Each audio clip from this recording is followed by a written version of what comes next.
Legislative Outlook. Good afternoon. Welcome to our 2026 Federal Legislative Outlook. Thanks very much for joining us today. We'll give people a couple of some more seconds to trickle on, and then we will get started.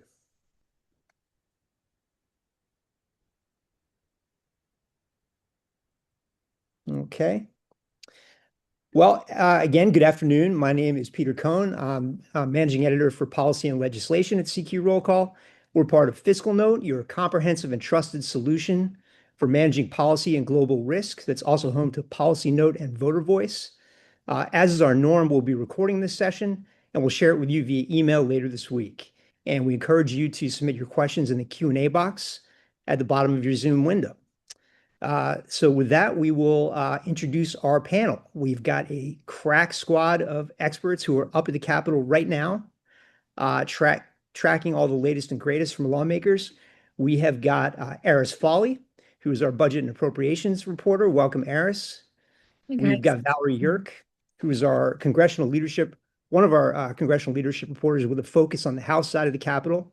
Welcome, Valerie. And we've got Savannah Berman, who is our other leadership reporter with a focus on the Senate. Would you all take a moment and just talk a little bit about what you do and where you came from? Aris, why don't we start with you? Yeah. My name's Harris Foley. I cover budget and appropriations, right, for the for roll call. And yeah, I've just been since I've started here in October, knee deep in appropriations, starting at the start of a shutdown for the start of fiscal year 2026. I've been covering budget actually and appropriations for a few years now prior to this post, and excited to continue doing that at a brand like roll call. Great, thanks, Aris. And Val, how about you? Yeah. Hey, I'm Valerie Yerk. I have been a roll call for a few years now, first covering transportation. So I know way too much about the surface transportation reauthorization negotiations, but and now transition to covering House leadership. Great. And Savannah, our newest Hi, addition. yeah. Hi, everyone. My name is Savannah Berman. I joined CQ Roll Call actually just last week. So I'm very excited to be on board and talking with you all today. I come from National Journal, where I covered the Senate for about 3 years. So excited to continue that coverage at CQ. Great. Okay. Well, welcome everyone again. Thanks for being here. Obviously, 2026 has gotten off to an incredibly fast start. It's been kind of going at a whirlwind pace. We've already had bills that have been defeated on the House floor. The House margin, of course, is gotten incredibly thin with several key departures. We've had people resign from Congress. We've had medical issues. And so Speaker Mike Johnson has really not much wiggle room to deal with over there. So, we've got a couple of key funding deadlines at the end of this month. Well, not just for funding, and of course, they also have this leftover issue from the end of last year with the Affordable Care Act tax credits, which have already expired. But you've got a group of senators on both sides of the aisle who really want to get a bipartisan deal on that and renew those subsidies in some form. And they're talking about rolling something out probably towards the end of this month. So it's going to be an extremely busy couple of weeks. Aris, why don't we go to you first and start off with the funding deadline? So just a little recap of where we are in that process. So we've got three bills done, Right. signed into Right. law as part of the deal to reopen the government after the longest shutdown we've had in basically American history, 43 days. So got the three out of the 12 bills are completed, signed into law. We've got three more now teed up, which the House has already passed. That's sitting over in the Senate, which we think looks like they want to get those done because the Senate's going to be out of session next week. So they want to get those bills over to the president's desk. Now we've got two more lined up in the House, which will be voted on as early as today, right? Right. I think that yeah, today they're voting on the rule, I believe, and they're trying to set up debate for begin to consider this package of bills that they released over the weekend, the state foreign ops and um state foreign ops and my mind is blanking. Financial Financial services. Services General Yeah. Government. Yeah, over the weekend. So IRS, Treasury.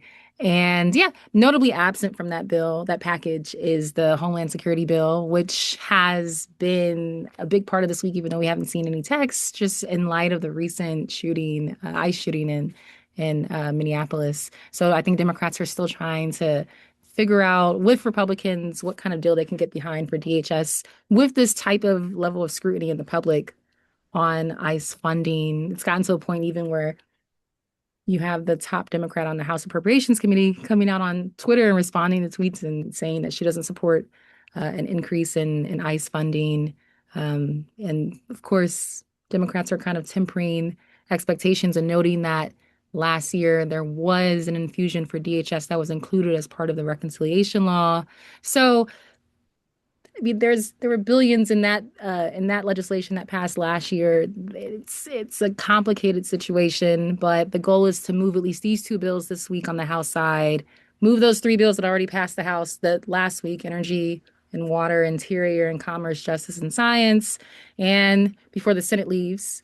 And maybe we might see Homeland Security come back as part of a combination of bills released maybe over the weekend or next week that could include the Labor, Health and Human Services Education Bill, the Transportation HUD bill, and the defense bill that both sides and both chambers are trying to work out their compromise for. Right. Not a small group of bills either, over $1 trillion right there. As a reminder also to our audience, you can put your questions at any time in the Q&A box at the bottom of your Zoom screen, and we'll be getting to those probably throughout the programming, and then definitely at the end, we'll circle back to any questions that are unanswered. So Eris, so if the House is able to pass this bill this week and they're able to, and we assume the Senate's going to pass the three-bill package that's sitting over there right now. It was a huge vote, almost 400 votes for that bill in the House, which is a pretty good sign that the Senate is going to be able to follow suit. These two bills in the House seem to have broad support. So that'll be 8 out of the 12 annual bills. Now, which, assume for putting aside what happens to the last four bills, defense, labor, HHS, transportation, HUD, and Homeland Security, you've now taken, a big part of the shutdown threat off the table for the end of January. Walk us through what has to happen to get this last group of bills done, and congressional leaders are already talking about, well, look, if we can't get all of them done, maybe if we can't get the Homeland Security bill done, we'll just pass and we'll do another CR, continuing resolution, maybe for the rest of the fiscal year, and we'll just be done with it and we'll move on to the next batch of appropriations bills for the upcoming year. Is that likely to happen? What's your sense of how that's going to play out? And are we looking at, everyone's long weekend interrupted by another, mammoth group of spending bills dropped on us? I mean, I think that's exactly what appropriators would love to happen. I think the goal is that they'd be able to release these next four bills this weekend and that the House moves very quickly in passing this package of bills, these two bills this week, and that the Senate does the same. I know Collins and Thune have been talking about the ideas to get the three-bill package, CJS, Interior Water, Interior and Energy and Water, through the chamber this week.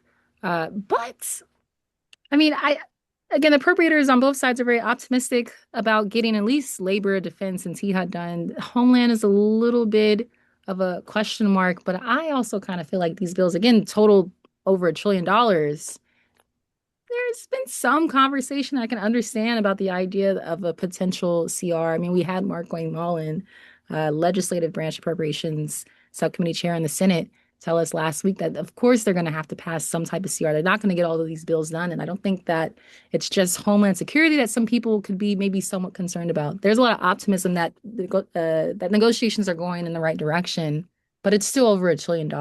And the idea of the Senate passing a package this week, as appropriators want, the House releasing, appropriators in both chambers releasing four text for four major bills this weekend, and then them moving on that on the House side next week, and then the Senate coming back and then trying to pass FSGG and state as part of one bill, then labor, THUD, defense. I mean, it's not impossible. It's a major lift for the Senate to come back. I think there has been some conversation maybe about work that they could do, at least on the House side. They have recess planned at the end of the month, but I mean, it's an incredible lift in the span of 2 weeks, I think, that they have left. And this is their last week as of right now of overlap session. So, So little more pessimistic view than we've heard from the congressional leadership, from the leaders of the appropriations committees. We think feasibly 8 of the 12 bills are looking in pretty decent shape, but those last four, maybe, certainly the Homeland Security bill has some issues. We've seen some open items with the labor HHS bill, with NIH grants. Just we saw yesterday several members commenting on that. Actually, we do have among our first batch of questions here while we're on this topic, and Val and Savannah, I promise we'll get to you in a moment, but we do have a question: the status of the defense appropriations bill, and where that is in the process. And do we think that one has maybe a better chance of some of the others of coming to fruition by the end of the month? right. So I've talked to Chris Coons and Ken Calvert. Ken Calvert is very optimistic. Chris Coons also feels like negotiations are going in the right direction. Chris Coons, top Democrat on Defense Appropriations Subcommittee on the Senate side. But when I asked if they were close to an agreement, right, he said this week, I want to get ahead of myself, right? They're getting closer. To say that they're close enough to the point that they could release text for the bill this week is another story. But both sides are saying, I mean, Calvert has said that it looks like they Albert just being the haven't. chairman of Defense Appropriations Subcommittee, right, in the House. Right, Calvert, yes, defense Mhm. funding chief on the House side, is pretty optimistic and confident that they'll be able to at least move something next week and might be able to release text in the coming days. But Coons has noted he's been a little vague, of course, on details at this point in negotiations, but there are differences in priorities between both chambers and parties that they're trying to still work out. But I mean, Calvert, again, seemed confident when I asked him about it this week. So it's possible. I mean, these are all things that are possible. It's just, but I wouldn't be surprised if there was at least like maybe one bill or two that needed to be on a short-term CR. Though I asked Scalise about it earlier this week, and I had to ask him twice, and then he just outright said, "Look, I'm not going to talk about a CR right now." So I don't think that a lot of leadership is really trying to really focus on that with the idea of a stopgap, because they're really trying to continue to sustain this momentum that we've seen these past few weeks and get these bills through both chambers by the end of the month. So. And I think last year was the first time you've ever seen the defense appropriations bill in a long-term CR. So that was certainly an outcome that neither side was happy with, and they definitely want to avoid that. So they'll definitely be working pretty hard to get to this weekend and be able to close out that defense bill, get it on the floor, the House next week. Mhm. We're getting some other questions here about the ACA subsidies. We've got one question: what do you anticipate happening with HR 1834? That is, of course, the 3-year extension renewal of those ACA subsidies that lapsed at the end of last year. That there was came to the floor via discharge petition, and is now over in the Senate. Although there's some funny business going on procedurally with that bill, right? Savannah and Val, because we saw last night the House had to try to call back that bill because it actually wasn't the right version of that bill that went over to the Senate. So what's generally happening with the ACA situation? And we know that there's a bipartisan group in the Senate that they were looking to get something out as soon as this week, but that's maybe slipping towards the end of the month. So why don't you walk us through first this 3-year extension that the House passed, what's happening with that, and then how do the Senate bipartisan talks look? Yeah, I can kind of jump in here. So there has been a bipartisan group of senators that have been meeting daily to try to get some sort of agreement here that both sides could come to the table for these ACA extensions. After they left their meeting yesterday, they kind of kicked those talks to the end of January, like you noted, Peter, to have some sort of an agreement come out. So they're still pretty far apart on some of the major issues. I know that one of the issues that they've been struggling to kind of figure out is related to the Hyde Amendment, obviously very kind of a political landmine for both sides there as well. And remind But everybody yeah, about the Hyde Amendment again. What's the issue there? yeah. So senators are trying to figure out how to insert it or not into the language. Democrats see it as kind of being a political poison pill for their party. Obviously, any compromise would need 60 votes in the Senate. And so it's not touching the Hyde Amendment isn't going to be something that Senate Democrats are wanting to do, especially in a midterm year when abortions could be something that voters are especially looking at. So I don't think that any sort of an agreement here could touch on the Hyde Amendment, but that's something that lawmakers are definitely trying to figure out behind the scenes. And as you noted, as this bill came over from the House, is having some procedural issues today in the Senate. Senate Minority Leader Chuck Schumer said that he was going to attempt to do a UC on this bill, but we're still unclear if this is the correct text, what's going on here.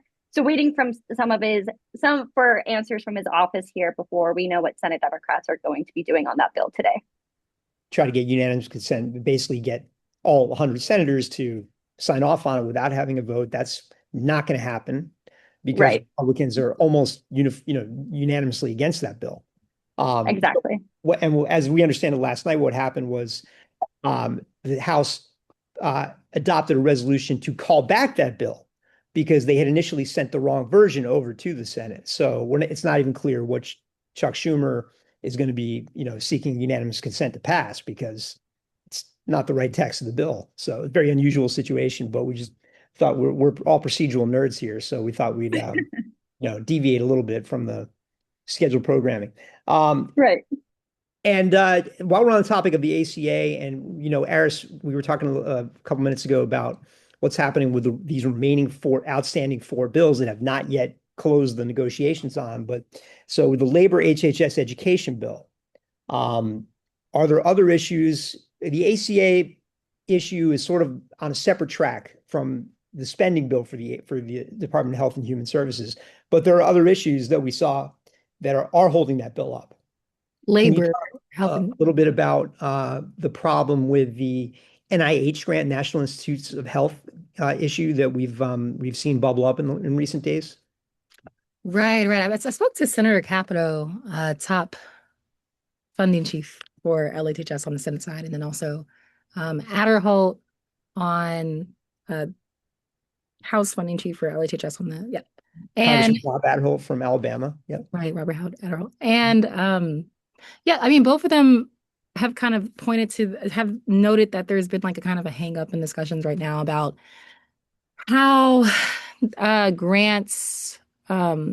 research grants at the NIH are funded, and there's this kind of idea that they've been pointing to. I think the administration, Adderholt and Capito have said it's more an issue with the administration. Adderholt particularly named OMB about moving to front load new grants and how Senate language secured by Democrats as part of the LHHS bill that Adderholt pointed to yesterday kind of seeks to address that budget maneuver. Democrats and some critics don't like the idea, and they feel like front loading new grants could hamper research funding opportunities. But that is one of the bigger sticking points kind of in that bill right now. We're still trying to figure out exactly what type of compromise is being worked out, but Capito seems confident they'll be able to find some type of in between. But right now, that's one of the issues. And then we've also heard an issue with Democrats trying to put in guardrails in how the education department also outsources functions. Adderholt brought that up the other day as well. So I think they're still working out some of these kind of more administration related snags as part of the bill.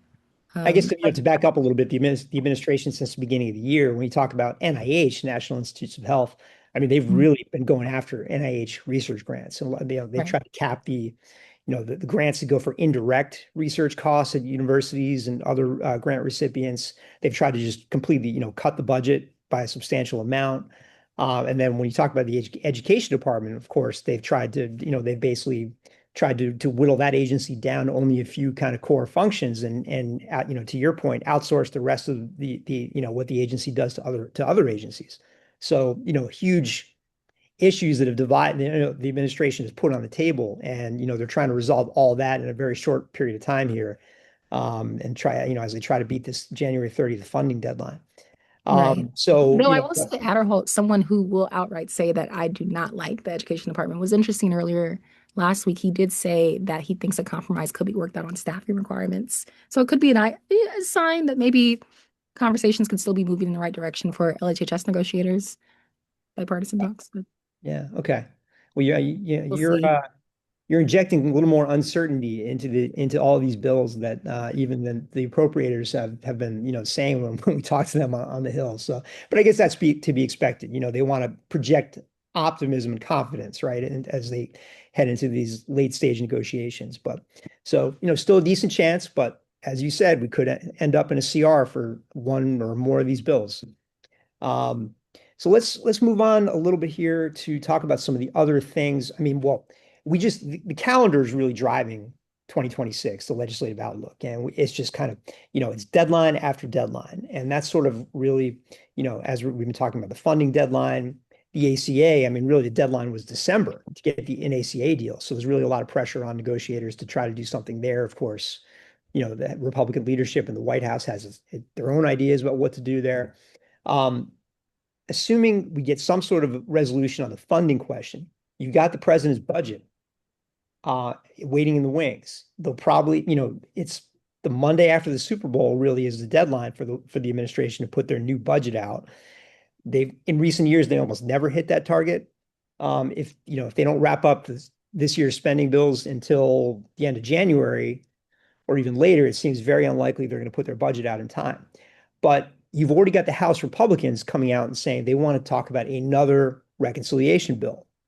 Um, they need a budget resolution to do that, which is a non-binding document, but it's always a very, very partisan vote. You almost get no members of the minority party who signs off on the budget resolution, which you need first to be able to get to that reconciliation bill, that filibuster-proof process that they used, of course, to pass the one big beautiful bill last year. So got a big plan was rolled out by the Republican Study Committee yesterday in the House, which has some very aggressive cutting, put in place, codify a lot of the Trump administration's proposals, some new tax cuts on the table.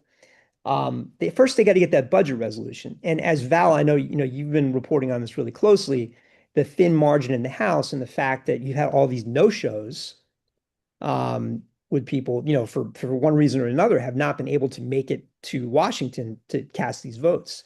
So we may have a few of those members back, but then you've got, a special election which could bring another Democrat into the equation. And again, so it's going to kind of shift between that 216 to 214 kind of ballpark division between the Republicans and Democrats in the House. How on earth are they going to do a budget resolution in this type of environment to even get to a reconciliation 2.0, which many of the Republicans are in support of?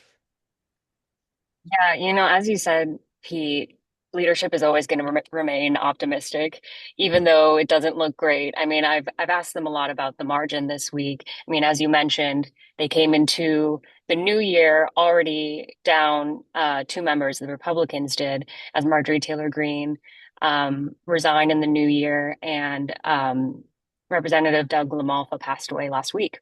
And so already down two members. Two other members, Republican members, announced this week they weren't going to be able to make it to votes for personal reasons. I mean, people are recovering from surgeries. Like these are natural things that happen. Or, it's midterm year, so people are announcing runs for Senate. People are campaigning. All of these absences add up. So far, I think over the last few days, when I've been looking at votes, none of the at least GOP absences would have made a difference. We saw yesterday actually some GOP defectors actually join Democrats, and I think six of them joined Democrats in voting down a bill. Something that's kind of become more common as the margin gets thinner. Members realize that their votes have more political capital, and so we saw that happen. But even if all GOP members had shown up, it still wouldn't have offset those defectors. So, Right. that's today, but it could change tomorrow, right? And Mhm. when you ask Johnson and Scalise about it, they just say this is life in a thin majority. We're up for it, and budget resolution, reconciliation. When I've talked to them about it, they still want to get it done. Scalise said yesterday, it sounds great. I would love to, but the majority, the margin. And so I think they're going to do what they can, but it's going to come down to numbers. Well, what did Speaker Johnson say yesterday? He said something like, he's telling members no adventure sports, right? Yeah, he said no risk taking and take your vitamins. Take your Like, vitamins. Right. Yeah, that was it. I mean, really, because it's coming down to that. And so GOP members they're heeding that call. They're Yeah. starting to show up a little more. So, You mentioned that interesting vote yesterday. So the bill was defeated in the House. It was hmm a bill opposed by labor unions, and the members who voted against that bill are some of these members in swing districts. And we've got, of course, everybody is basically predicting already that the House is lost for the Republicans this fall. I mean, I don't know if that's right or not, but you look at prediction markets and all the experts and pundits, they say, there's very slim chance Republicans can hang on. And so you see those members who voted no yesterday from states like Pennsylvania, Democratic swing districts, but who have leaned to the Democratic side, like Pennsylvania, New York, New Jersey. Um, and so again, you talk about something like reconciliation, and you see the plan that was put on the table yesterday, which is going to cut, another $1.5 trillion. And we just came out of this one big beautiful bill debate where they cut $1.5 trillion from programs like Medicaid, like food stamps, and that gave a lot of that was painful. That was a painful vote for a lot of those same Republicans who voted no on the bill yesterday. So, and with more tax cuts in it on things like capital gains for homeowners, you're right. It does seem like an extremely daunting prospect for a lot of the those swing district members, not to mention the Senate, where you've got Savannah. I mean, correct me if I'm wrong, but Senator Thune, the majority leader, yesterday said something like, "Well, we'll get to that when we'll cross that bridge when we get to it." He's got members like Susan Collins, who's the most endangered Republican, right? We don't even know if she's going to run for re-election yet, right? Right, absolutely. Yeah. I mean, Senate Majority Leader Thune is facing similar problems as Speaker Mike Johnson, even though he has a larger majority in the Senate. He, like you said, has members like Collins, also Rand Paul, some of these others who may defect and not vote for this bill. Collins, like you noted, hasn't announced whether she's even running for reelection, and there is a strong Democrat that has been announced in that state to run against her as well. But yeah, Leader Thune yesterday had said, quote, clearly we had a huge reason, a rationale for doing it last year, obviously pointing towards those tax cuts and them arguing that they needed more money for the border. So he said that they also this year needed, quote, a legitimate reason for doing it. So Senate leadership sounding a little bit cooler to the idea of doing reconciliation 2.0, but they don't have as much time this year as well with these midterms. They'll be out the entire month of August. They're taking a few more week-long recesses than they did last year. And I think that they're also taking another October recess, if I'm not mistaken, as well. So they have less time this summer and fall to also tackle a reconciliation bill. So I'm a Yeah. little pessimistic to see if that'll actually come down the pipeline and if it's something that they'll be able to get an agreement on, but never say And never. let's not forget the vote-a-rama process, which occurs with every budget reconciliation round, because you've got vote-a-rama, basically unlimited all-night sessions of amendments on the budget resolution that you need to Right. get to budget reconciliation. And then you get the reconciliation on the bill on the floor, another vote-a-rama. And Right. these senators are not that young for the most part. They're they're So, pretty you know, painful vote series. yeah, I mean, I've seen senators talk in the past about how that was one of the things that hastened their retirement was the prospect of Yeah. going through more votoramas. Um, so we have a question here. I want to just get, because we were just talking about this, I want to make sure we get to this question because before we get too far afield. But Aris, going back to the NIH grants question, you hit on this a little bit, but the issue there is on forward funding versus multi-year grants, right? That's basically that seems to be the main holdup right now on that Right, bill. right. The way the Capitol, yeah, kind of described it, and just other people I've spoken to.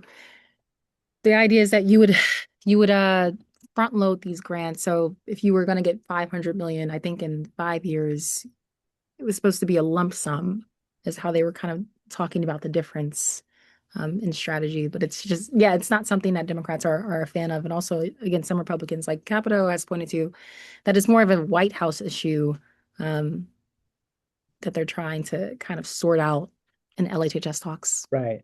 Yeah, and as Senator Baldwin described it, it's an issue where even if they increase the overall amount of money for the NIH, that if they're forced to front load all of the grants, they're actually not going to be able to make as many overall grants. So I think that that's the way she characterized it. But we're not sure where that stands in the talks right now, other than that they think they can work that out, basically. Right. Capital also said there's concerns, I think, about, I'm looking at a quote that I pulled from yesterday about what that would do to the numbers of grants and the continuation of certain grants, but also what could happen to smaller institutions that don't get as many that many grants. So Right. yeah, I should But they want to, and the overall funding level. I mean, the two parties are pretty. I mean, they're generally fans of the NIH on Capitol Hill, at least. Maybe not of the administration, but the numbers are not. We're not that far apart going into these conference talks on the overall number. And then one more probes question before we're done with that, Aris. This is a question about the financial services general government bill, when that would pass the Senate, week of the 26th, or even possibly before the MLK holiday. Doesn't look good for the doing it before MLK, because right, because the House has still got to vote on it, and then right. Senate's going to be out next week. So is that fair to say? Yeah, I think the majority of the focus right now has just been on energy, water, interior, CGS for this week for Senate, and then doing what they need to do when they can come back, but also continuing negotiations over the weekend and next week on what they need to. But yeah, busy last week that they come back to. So I mean, and that raises another. I mean, looking at the calendar, I mean, so the Senate would have to pass that grouping of bills that when they get back right before the deadline, and then also the giant grouping of bills, right, with defense and labor HHS and all that. Right, right. And That's to your the point. Senate, That is a lot to kind of mhm, swallow in one week. right. It's not an omnibus though, right? It's just you're voting on different days. So not Right. all 12 bills either. So, but In the I Senate, don't that's know. never a Yeah. palatable prospect. Tough challenge, Um, yeah. okay, let's go to some other issues here, and we're going to get to this. So, housing policy.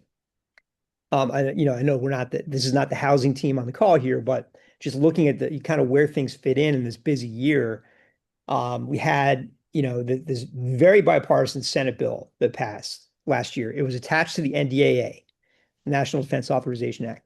Must pass bill. House Republicans didn't like it because they really hadn't vetted some of the things that had come across from the Senate. Even though it was, I think a near unanimous vote in the banking committee, it was, unanimous on the floor, but House Republicans just weren't kind of ready to just rubber stamp that. And so, where's the House right now on housing policy? And of course, you've got the president interjecting himself on some of these issues too, coming out and saying, "Well, look, I'm going to have my own list of housing proposals when I make my speech in Davos, the Global Economic Forum." He wants to now, he's got a proposal to cap investor-owned single-family homes. So, there's kind of a lot in the mix on housing. And so, is this housing bill going to resurface? And, is there kind of the bandwidth of the space to get that done? Yeah, that's an amazing question. I mean, really, in terms of what Republicans tend to talk about on Capitol Hill, it has been driven by what Trump has asked for. I mean, you saw also this week, Trump mentioned a cap on interest rates, which reignited conversations about the Credit Card Competition Act as well, which, now Republicans are responding and reintroducing their bills. So if President Donald Trump decides to show interest in something, it's definitely something that can be um, taken up. I mean, Mike Johnson is really, has shown that he will adopt Trump's agendas in that way. I'll also say um, I could see it coming up in terms of Republicans looking forward to midterms messaging. They really want to focus on affordability and the economy and driving home that message. They want to be able to say, to their constituents, this is what we've worked on to save you money, so for example, housing was those some housing provisions were included in that large Republican the Republican Reconciliation 2.0 framework that came out yesterday. So, they're really thinking about it in terms of, as the focus shifts to the economy and what they can bring home to their constituents, to their districts, it's likely it could come up, but it's hard to tell again with all of these deadlines in the way. I mean, we've talked about appropriations, and there's a few other mixed in, but then there are also some at the end of the fiscal year as well, some authorization bills. And if something has a deadline attached to it, they're more likely to pay attention to that. So it just depends on whether there's appetite or not, and usually that appetite is fueled by President Trump. We've got that transportation HUD spending bill that's, they're trying to wrap up by the end of January even. So it's Yeah, got HUD in it, and maybe it's a potential vehicle. There might be some room there. yeah. Um, let's get to, okay, we got another issue, another question here about another one of these issues that's sort of like housing, and it gets to this sort of whole question of affordability, which has been on the minds of both parties, from housing costs with the housing supply issues, with interest rates still relatively high, and with energy, electricity bills have been through the roof. That's one of the things that Democrats have been really hammering. I think they won a couple of Georgia Public Service Commission elections recently on this like seats they hadn't won in decades, because they were able to capitalize on this issue of electricity bills. So permitting overhaul, we've got bills that they've been working on it forever in the Senate. The House has passed some targeted bills on that front. They want to do more. It came up again in that reconciliation bill rollout from the Republican Study Committee yesterday. So there's a lot of talk about permitting, but they're back in the same kind of cul-de-sac over, are we going to benefit wind and solar? If are we going to benefit them too much? If are we benefiting natural gas too much? It gets back to kind of that whole issue between the two parties of my technology is better than yours kind of thing. So is there any space for a deal on permitting in this environment? And then, of course, you have the Trump administration, killing offshore wind leases, which has led Mhm. top Senate Democrats to say, hold on here, we're not doing any deal on energy permitting if the Trump administration is just, by executive order going to go out and, kill our priorities. So, Mhm. what's the bandwidth like for that issue? Yeah, I mean, if it happens a part of reconciliation, that's kind of, it seems otherwise the appetite for it is kind of faded, especially after the House passed their, you mentioned, they passed some standalone permitting bills. They kind of been doing it in one-off bills, because when they tried to do that big permitting overhaul back with Joe Manchin, and that kind of fell apart under President Biden. So they're kind of taking a more precise approach to it now. I mean, the Speed Act, it barely passed in the House. Again, the majority. Yeah, I talk think about it. that bill for a second. What was that? What was that one all about?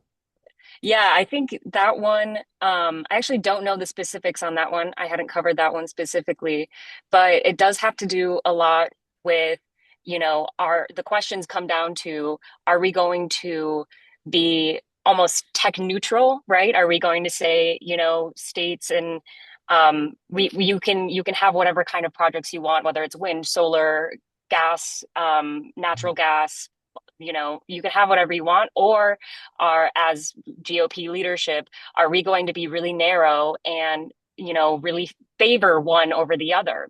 And that's what a lot of those discussions came down to. You have a lot of Republicans who are coming from districts that have seen a lot of an influx of investment in, I guess, green energy or clean energy production, particularly in southeastern states and districts.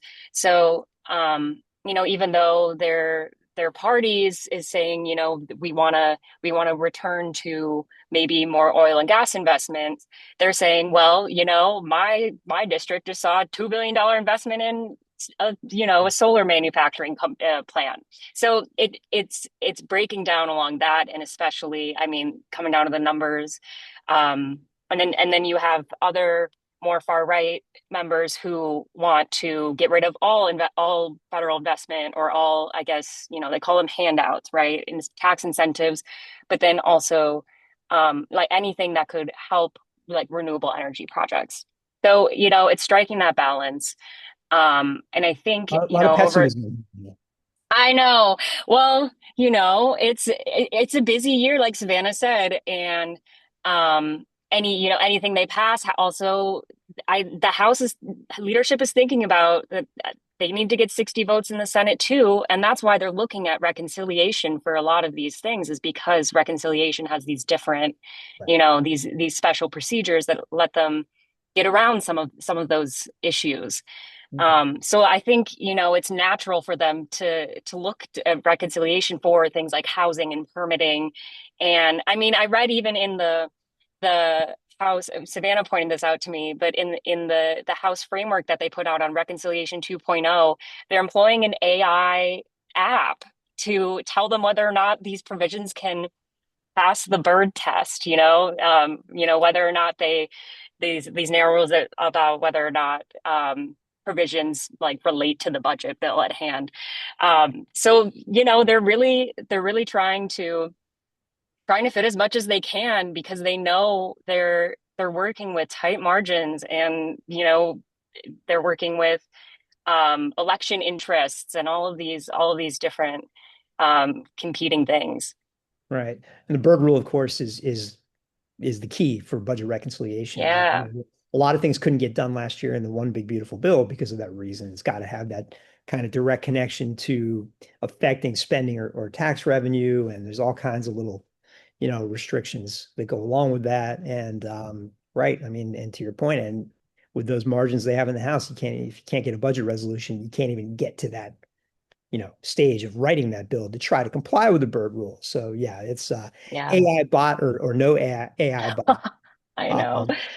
It's going to be exceedingly difficult. So we're talking about the things that in a perfect world where things everybody's on the same page and everybody's agreeing with each other and they can get all these things done.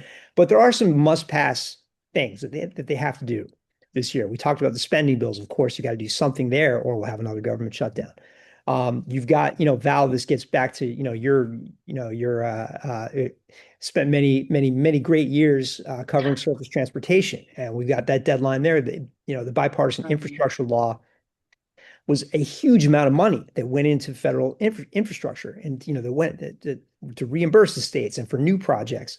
And now that's coming to an end. And, you know, they don't have a lot of money to work with now to renew that Mhm. program. So, what's going to happen there? Are we going to get just sort of a simple extension, or is there potential here for another kind of transformational infrastructure bill? Yeah, it's definitely going to be scaled back, from what I guess, the quote unquote bipartisan infrastructure law um, under Joe Biden looked like. I mean, that include billions of advanced appropriations over 5 years. And traditionally, that's not what those reauthorization bills had looked like at all. When I spoken to Sam Graves about it, he's chairman of the Transportation and Infrastructure Committee on the House side. He said his focus is returning to what he calls traditional infrastructure, which is pouring concrete and building bridges and um, that kind of stuff. Because the previous bill had um, they call it like light infrastructure. It included um, a lot of funding for things like sidewalks, bike paths, stuff like that. So Graves, and I think on the Senate side, Senator Capito, who's also taking the lead on that bill, they're really united in returning to kind of the norm of what it looked like before the Biden administration. And that includes a lot of formula funding for states, this like more stable kind of funding than what discretionary grants, where states or companies would have to apply and then maybe get awarded money for a project. Instead, every state gets a certain amount of money and it's dispersed and it's stable and easy. So they're looking at how to do that and all these different funding mechanisms. but it will definitely be more scaled back. They're still working on a top line. I think their goal was to get that introduced and marked up, at least in the House, in the first quarter of this year. We'll see if they do it. I mean, the shutdown last year really pushed back a lot of their plans. So we'll see. I don't know. Maybe there's more trickle effects from that. And I mean, is there going to be any new money at all to go around? I mean, they couldn't even the Republicans. I mean, this was kind of shocking for the Republicans. I mean, they tried to raise some fees in that reconciliation bill last year, Yeah. as you pointed out, Yeah. electric vehicles and hybrids, and Mhm. even they tried what it was a $20 new registration fee for all new cars Oh, at more one than point. that. It depended. So yeah, so on in reconciliation last year, Sam Graves on the House side had proposed for his committee in reconciliation some like a I guess it was kind of like a vehicle fee. It was a national vehicle fee that everyone would pay at registration. I think the initial one was for electric vehicles, everyone would pay automatically $200. For hybrids, it went down a little bit, and then I think for regular, I guess just like oil and gas cars, it went down to 50. So people found out about that within um, among his ranks. Republicans were upset about having any kind of fee at all for a traditional oil and gas car. So that kind of fell apart. But if you ask Graves about how that went, he said it was a litmus test for looking at solutions to the Highway Trust Fund and how, because as right now we fund roads and bridges via taxes on oil and gas. If you drive a car, you are paying towards the Highway Trust Fund. But as cars are becoming more efficient, the hybrids and EVs are becoming more prevalent. That income into the Highway Trust Fund is decreasing, and it's long time been insolvent. There's a few options. There's increasing the highway or the gas tax, which is not really viable. What It are the doesn't odds of seem that like it's happening? yeah, like this has been an issue for decades, and no one's been willing to really do it. I mean, and so what Graves was doing is he was saying, here's another solution. I'm gonna just put this out there during reconciliation ahead of surface transportation reauthorization and see how members react. Didn't go well, but he's still thinking about what kind of like vehicle fee can I add? Or there's like other things like Vehicle miles charging, traveled. Yeah. yeah, charging people based on how many miles they travel in whatever car you have, so it's even. But the whole point is that they want people to pay their fair share, right, for using the roads. So that's another thing, and that's something that has to be worked out with Ways and Means Committee on the tax side. So and same on the Senate side too, working across multiple committees to get this bill done. And so it And takes nobody it wants to just raise taxes in an election year, and no really. one So, yeah. it, exactly. So if they can figure that out, I mean, that would be great. But also it wouldn't be able to fund the kind of increases I think that people are looking for from a surface transportation bill. Certainly not the massive infrastructure bill we got in 2021. Okay, Yeah, speed definitely. round. Let's go. Speed round here as we run out of time. Let's talk about some other issues, some more must-pass things we have to do that Congress has to tackle this year, and then we can talk about a couple other things that they really like to do or many members would like to do. We'll start with the Farm Bill. They have a year. They got a year-long extension last year. Farm Bill top priority for members on both sides of the aisle, rural members, urban members with the SNAP program and of course all the farm commodity programs. Are we going to get a new farm bill? Who wants to Um, I can just start on the House side. I know they're talking about it. There's some sticking points, like pesticide labeling, and a ban on hemp. But GT Thompson, the head of the Ag Committee, said that I think some things have slowed it down a little bit, but he's still trying. He's still hopeful it can get done before that deadline. Okay. And from the Senate side, Senator Bozeman, who is the Ag Committee, the top guy there, said Sunday that much of the Farm Bill was addressed in the reconciliation bill that had passed last year, but obviously noted that there were some things that would have to be finished up this year and said, we got a majority of our Farm Bill passed. Now we have to come back and finish that up. I don't think that the reconciliation bill touched on things like USDA credits and some rural development stuff. So that would be a priority for senators to come back and finish. But again, we're just looking at a narrow calendar already in January with some pessimism about what can actually be done this year. So, and again, the absences in the House have already pushed back the House timeline, right, Val? Because they were talking about January markup, and now that's slipping at least to February. So, again, it comes back to that thin margin and not having all the people there that they need to start, tackling some of these issues. Exactly. Okay. That was Farm Bill. Let's go to, okay, here's a big one. April. We've got a big deadline. FISA, Foreign Intelligence Surveillance Act, Section 702. Where the U.S. government is able to sort of collect conversations that are happening overseas by potential threats. And of course, Americans have been caught up in that too. And, major privacy concerns, both on the right and the left with that program. And it's up for renewal again, April. Any thoughts on how that's going to shake out? We have yet to see bill text from anyone, I believe. And so I assume this is something that they would pick up pretty close to the deadline. But, again, this is tough. And this doesn't break down along party lines typically. Usually have a lot of, or at least in the past, have had a lot of right-wing conservatives and actually progressive Democrats banding together to support those increased privacy protections. So it's going to be a tough needle to thread for Johnson.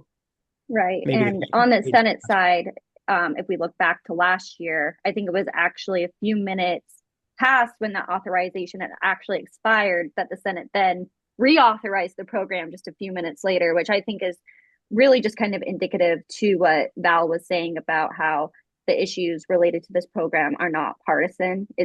These are concerns that both Democrats and Republicans have. So to get this thing reformed, I think before April might be kind of a heavy lift, but I think that Intelligence Committee senators could possibly be looking at just a clean extension.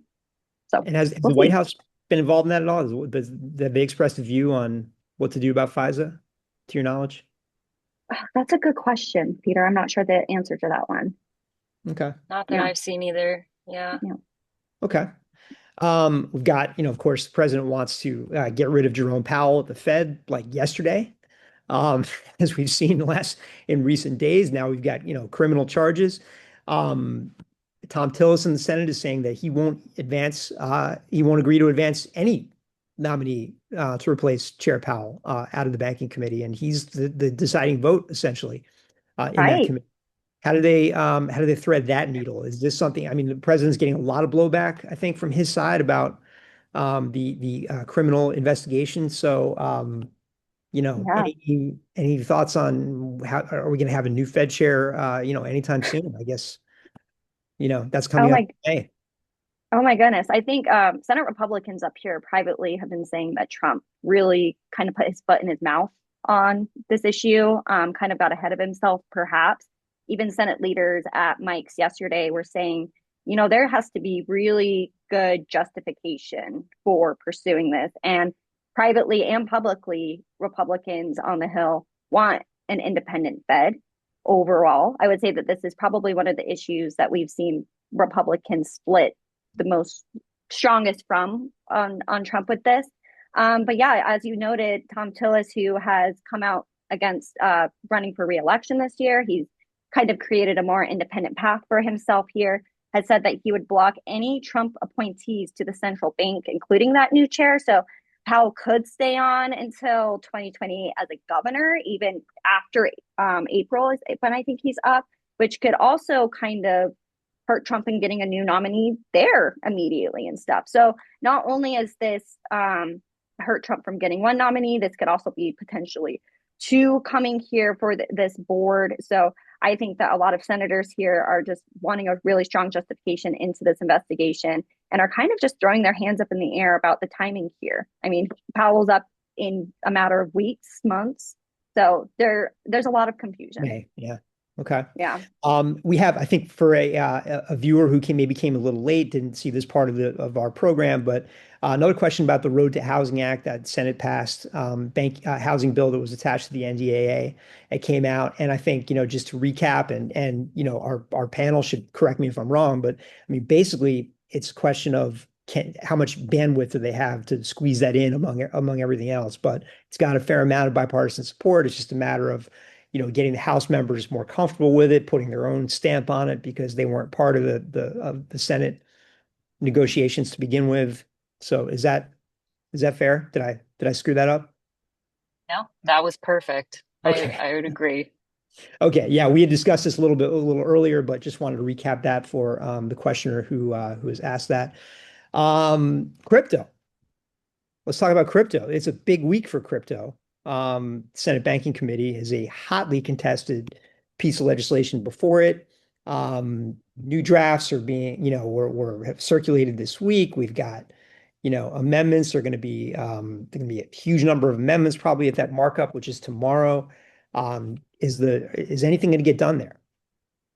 Yeah, that's a really good question. I'm, like you had noted, looking forward to those two committee hearings tomorrow. I think that they will be very interesting, in particular, to see where some of the Democrats who've been at the table negotiating this issue will kind of land.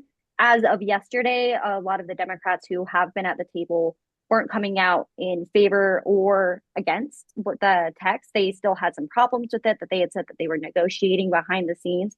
So I think that both of those markups and those committee hearings tomorrow will be a really good indicator of where this thing goes. But I think that the next few weeks will be very telling on if this Congress will legislate on crypto or not. So definitely a very important bill to It's actually follow positive. I think overall.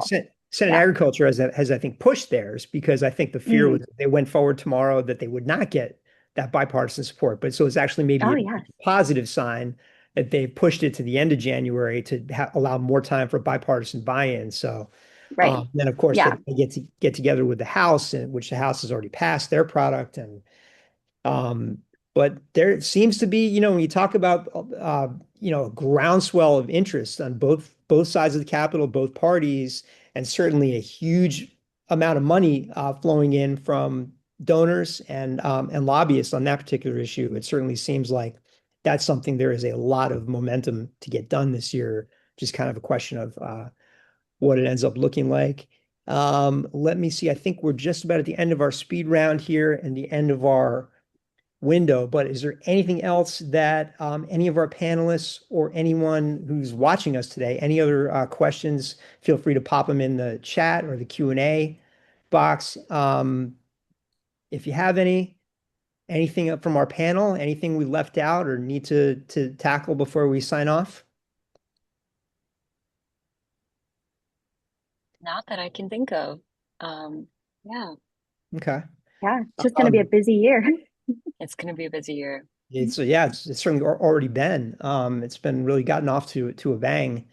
Um, Hmm. so, to kind of recap, so Aris hearing, a lot of pessimism on these last four bills, Lot, for the appropriations, for the lot of fiscal pessimism. 26. I mean, a lot of optimism still, though, right? From negotiators, of Right. course.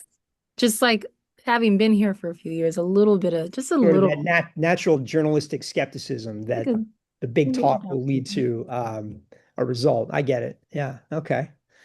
All right. Any other major predictions? What's going to happen in the midterms? Yeah. Gosh. We'll we'll see. We'll see about that. I think the We'll see prediction race we'll right see now. what flips, right? We'll Yeah, see. it looks like, the betting markets have the House is 75% chance to go to the Yeah. Democrats, about a two-thirds chance Republicans hold on to the Senate. Yeah. So, we could be looking at after the midterms, another, kind of split decision. And, we saw this in pretty much every time. Midterms are never good for the president's party. It very, Right. very rarely. There have been some instances throughout history where president's party has actually improved their upon their results, but it's pretty rare. So Yeah. this is kind of this first 6 months of this year. Would you say this is really Republicans window to get some things done before For the sure. campaign kind of gets, Absolutely. yeah. Yep. This is the sprint, and I think we'll see a lot of focus on the economy and affordability for sure when Yeah. they're not dealing with deadlines. Right. Yeah, absolutely. I think that they'll be focusing on like their messages of economy. Democrats have been kind of focusing to populism. We saw Senator Elizabeth Mm, Warren kind of mention that Monday repeatedly about progressives and kind of going up down that route. So I definitely think that before their August recess would be a target to get any of these legislative items done on this topic to then be able to go home and market it to their constituents. Yeah. You heard it there, folks. Thanks very much for joining us today. We are out of time, but I want to thank our panel very much for joining us, and of course our audience. Thank you so much for all of your questions and for tuning in today. Again, we will have a recording of this that's going to be sent out, and we'll hope you will join us for the next webinar here at Fiscal Note CQ Roll Call. Thanks very much, and have a great day. Thanks, guys.